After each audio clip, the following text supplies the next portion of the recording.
दोस्तों नमस्कार। मैं एस्ट्रो पंकज। आज हम कुछ रेमेडी के बारे में बात करते हैं और ये रेमेडी शायद आपने बहुत रेयर ही सुना होगा, क्योंकि ज्योतिष में जो रेमेडी होती है, उपाय होते हैं, वो ज़्यादातर देवी देवताओं के बारे में ज़्यादा होती है। कि राहु का यदि आपको उपाय करना हो तो शंकर की पूजा करिए। राहु गुरु चांडाल योग की विधि होती है, वो करिए। बहुत से ग्रहों की विधि होती है, उसके द्वारा उपाय किए जाते हैं। विधि विधान बहुत होते हैं, लेकिन आज हम एक अलग ही उपाय लेके आए हैं, रेमेडी, जो कि हमें कहीं बाहर से देखने की जरूरत नहीं है। हमें कुंडली में ही उनका उपाय मिल जाएगा। तो ज़्यादातर जो कुंडली में दोष होते हैं, या तो कोई गलत कंजक्शन होता है, किसी शुभ ग्रह पे अशुभ ग्रहों का प्रभाव होता है, युति होती है, या कोई अच्छे स्थान के जो स्वामी होते हैं वो 6, 8, 12 में चले जाते हैं, तो हम उनका उपाय बहुत शॉर्टकट में जानेंगे। और एक बात मैं आपको बता दूं कि जो रेमेडी होती है ना, कि हम किस चीज़ के लिए करते हैं। हमने किसी जन्म में कोई गलत कार्य किया है, गलत कर्म किया है, उनका जो फल है गलत, वो हम इस जन्म में भोगते हैं। तो आपने कई बार सुना होगा कि मैं अपने पापों का प्रायश्चित करूँगा। तो हकीकत में यही होता है, बुरे कर्मों का प्रायश्चित होता है, उसका कोई विधि विधान नहीं होता। भगवान ये नहीं कहते कि आप हमारी पूजा करिए। आपने कर्म गलत किए हैं तो उसका प्रायश्चित आपको करना होगा। तो यदि आप प्रायश्चित समझें तो कुंडली के अंदर बहुत से ऐसे भाव है, बहुत से ऐसे उपाय है जो आप करते हैं तो उसको एक प्रकार से प्रायश्चित में ही गिना जाएगा। जैसे कि आपका भाग्येश और लग्नेश 12वें स्थान में चला जाए, तो आप जन्म स्थान पे पूरी जिंदगी निकाल दें तो भी आपका कुछ भला नहीं होने वाला। कि कुंडली आपको खुद कह रही है कि भाई हम तुम्हें अपने जन्म स्थान में नहीं रहने देंगे। पूर्व जन्म ने आपने कोई ऐसे कार्य किए होंगे को आपको आपका जन्म स्थान छोड़ना पड़ेगा। आपको अपने जन्म स्थान का सुख नहीं मिलेगा, और यदि जन्म स्थान में रहेंगे तो आपका भला होने वाला नहीं है। ऐसे कुछ कर्म आपने पिछले जन्म में जरूर किए होंगे। तो लग्नेश और भाग्येश या फिर कर्मेश 12वें स्थान में चला जाए तो ये सीधा इंडिकेट आप हमें करती है कि हमें परदेश जाना पड़ेगा। परदेश का मतलब पहले के समय में कम से कम 600-700 किलोमीटर के बाहर आप चले जाइए जन्म स्थान से, तो उसकी गिनती परदेश में होती थी। लेकिन अब उसे हम राज्य कहेंगे, प्रदेश कहेंगे। परदेश कहने में आदमी हिचकिचाता है, परदेश यानी 7 समंदर पार। लेकिन हमें उन्हीं को मान्यता देते हुए हम और कुछ न करें तो कुछ नहीं, हम स्टेट घुमा दें। जैसे हम यूपी में रहते हैं तो महाराष्ट्र चले जाए, पंजाब चले जाए, किसी भी राज्य में। तो क्या है कि हम अपने जन्म स्थान से दूर हो गए तो धीरे धीरे हमारा भाग्य हमें साथ देना लगेगा। तद उपरांत 12वां स्थान हॉस्पिटल का भी है। 12वां स्थान हॉस्पिटल का है, व्यय का है। व्यय यानी खर्च, जो हमने गवा दिया। पैसे खर्च करने को ही खर्च नहीं कहते, त्याग, कुछ गवाना, बहुत कुछ चीज़ें होती है। तो हो सके तो कुछ हम पहले तो हम परदेश चले जाए, मतलब जन्म स्थान से दूर हो जाए। दूसरा नंबर कि हम बहुत से चीज़ों का त्याग करें। कहीं भी कोई छोटी छोटी बात पे हम अपनी बात को पकड़ के ना बैठ जाए, उसका त्याग करें। दूसरों को जीतने दें हम। थोड़ा सा हम अपना वहाँ अपने त्याग की भावना रखें। हाँ भाई, 2 रुपया तू ले जा, मुझे नहीं चाहिए। ऐसे करके किसी चीज़ को लेट गो करें, त्याग करें। ये भी एक रेमेडी है। दूसरा नंबर कि 12वां स्थान हॉस्पिटल है, तो आप हॉस्पिटल में जाके दान कर सकते हैं, सेवा कर सकते हैं। गरीबों को, दर्दियों को, जिनको सही में ज़रूरत, ज़्यादातर आप सरकारी हॉस्पिटल में जाए तो सबसे अच्छा, क्योंकि वहाँ ज़्यादातर जो दर्दी होते हैं वो गरीब होते हैं। तो उनकी सेवा, पैसों से सेवा, शारीरिक सेवा करने से आपको जो ये रेमेडी है वो वहाँ काम करेगी। धीरे धीरे आपको लगेगा कि नहीं, मेरा भाग्य मुझे साथ दे रहा है।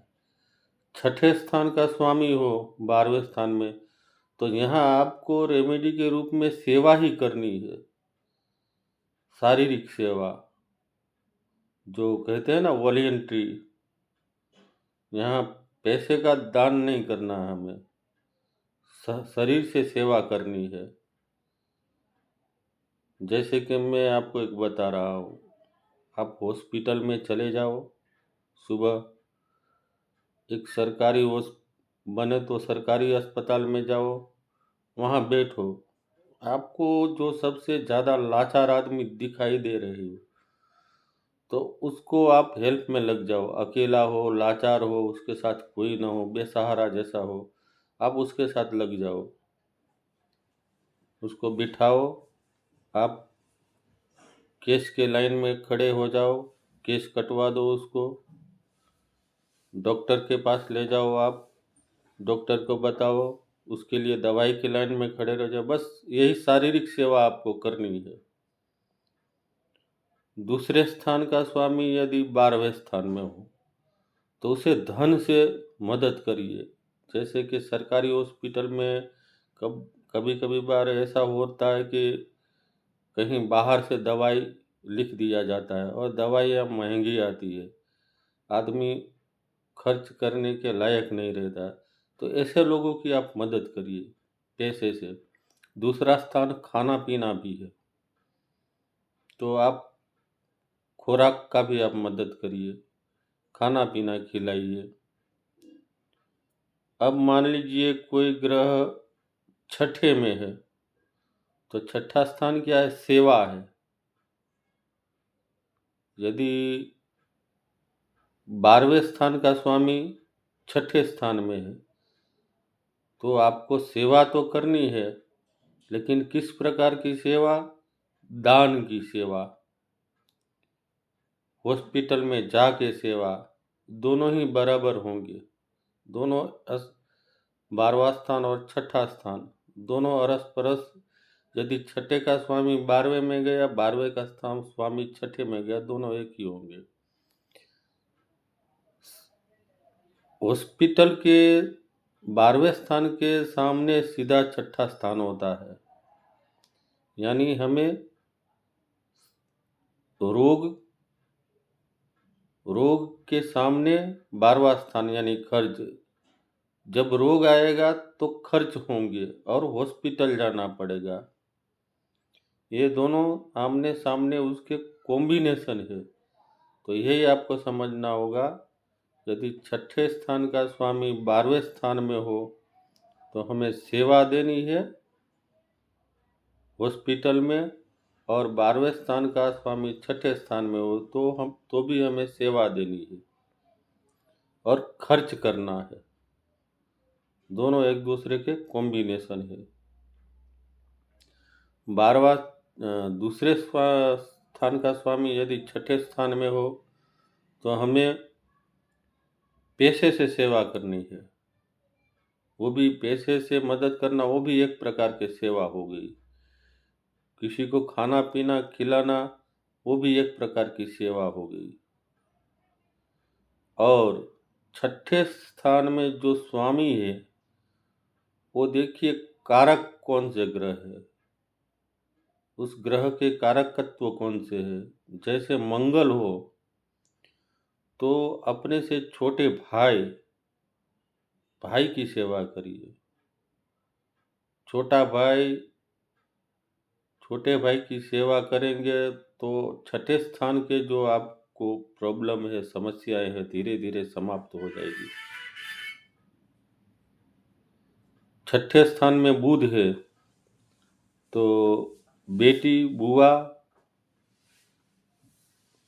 और बहन, इन तीनों की सेवा करिए। यदि शुक्र है तो अपनी पत्नी की सेवा करिए, और कोई भी यंग स्त्री हो तो उनकी भी सेवा करिए। यदि हमारे घर में कोई यंग स्त्री दूसरी हो और उसे कोई समस्या हो, कोई प्रॉब्लम हो, तो उनकी उसमें सेवा करिए।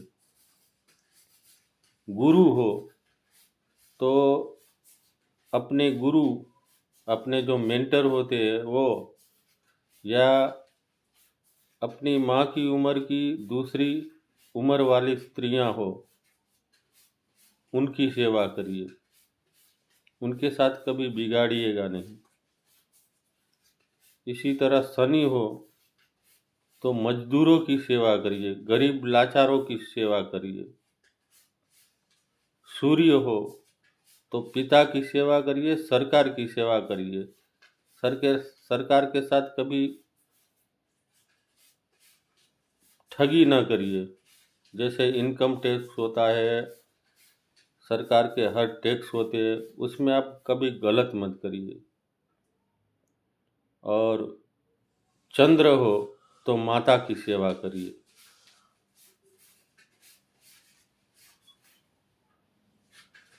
राहु केतु हो तो राहु एक चांडाल जाति का है, और राहु राहु के लिए जो हमारे ऑफिस या हमारे मोहल्ले में जो स्वीपर लोग आते हैं, साफ सफाई करने वाले, उनकी सेवा करिए। केतु हो तो किसी संत की या कोई फकीर की, इनकी सेवा करिए। फिर देखिए आप छठे स्थान के जो बुरे रिजल्ट आपको मिल रहे हैं, धीरे धीरे कम हो जाएंगे। बस आज के लिए इतना ही।